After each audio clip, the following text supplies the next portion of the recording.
Well, getting ready to go to the Philippines. I'm up here at Knight's Ferry, just enjoying a nice sunny day.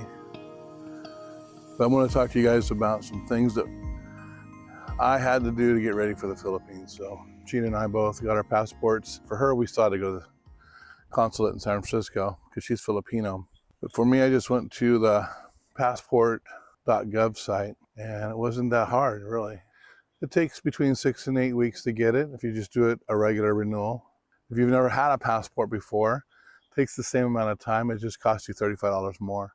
The cost is $130 for a passport, and then they charge $30 for the little card. The card only works for the US as if you go to Canada or if you go to Mexico, and that's if you travel over by land or by sea, like if you're on a cruise. Also does Bermuda and does the Caribbean.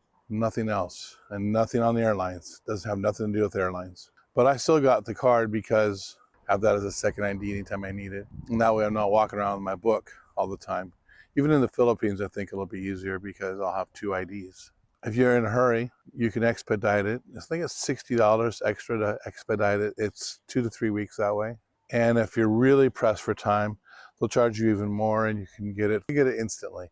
But you have to have a ticket within 14 days, an international ticket that you're leaving that shows that it's an emergency for them to drop everything, and they'll charge you for it. But that's something you'll definitely do. All right, so things you'll need to bring with you is listed on a little link on the website. It's DS11. I think it's DS82 if you're doing a renewal. Just click on that link and it gives you a whole list of stuff, but it's going to talk about your birth certificate. It's going to talk about all the things on your certificate that are supposed to be there before they'll issue you an online passport. Just make sure everything's done right. And if you do have to turn in your old passport to get like a renewal, they will send that back to you. They send it back to you separately from your new passport. And a new passport looks totally different anyways than the old one. And probably every time they do it, they will, because it'll be 10 years apart. And that's how long they last, 10 years. All right, so the second thing we want to talk about is the tickets. Now, I went online today before we came out here, and I wanted to see how much tickets would be. So I put in the ticket for April 1st, and April 1st would be close to the holiday week, the Holy Week, and that's usually when it's most expensive.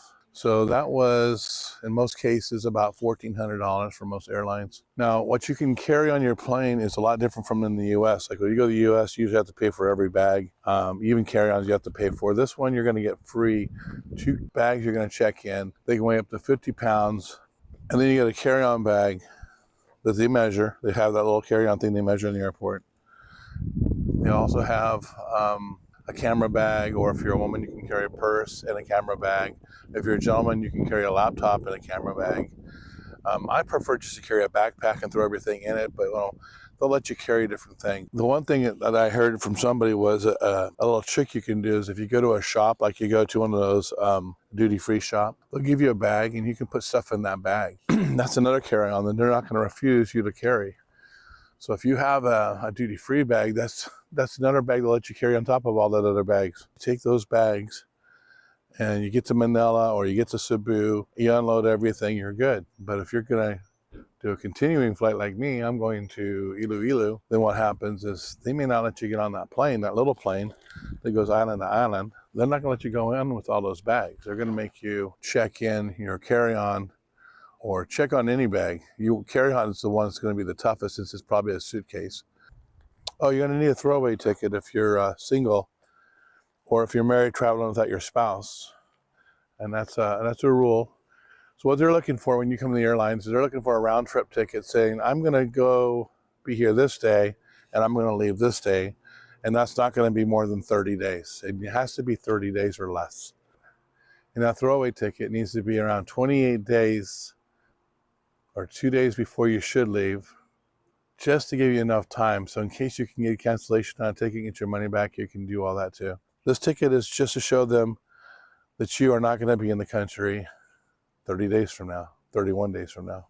Cebu, Iloilo, Manila, wherever your main airport is, see how much the cheapest flight is to Hong Kong, the cheapest plane, which is probably going to be Cathay Air or China Air. And for like 50 bucks or so, you'll be able to fly to Hong Kong one way. Just buy the ticket. You're not going to use it. If you spend a little bit more, you might be able to get one that's cancelable. If you can cancel it, then you can get your money back. Now, after you get that ticket, you get on there. No one's ever going to look at that ticket again. No one's ever going to question you for that ticket. There's not going to be a policeman that comes up. There's not going to be anybody at the visa office going to look at that ticket again. You go to the Bureau of Immigration. You're going to do that in about 2 weeks. And then you're going to apply for a stay, a longer stay on your visa. And they're going to give you another 29 days. So now you're going to get a 59-day stay. And before that 59 days is up, say with like your 50th day, you go back and you get another extension, and that's going to be a 6-month extension.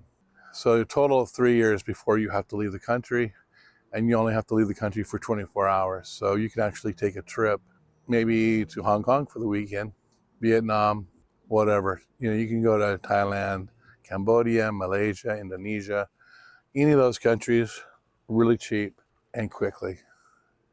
And then you can come back and stay another 3 years. You don't have to retire in the Philippines on a SSRV. You can actually do it on a tourist visa. If you're going to do an SSRV, you have to have $20,000 in the bank, and you don't get to see that money. That money goes into a bank that's owned by the Philippine government. You never see that money again until you leave and give up on the Philippines, or if you die, then your relatives can collect it as inheritance.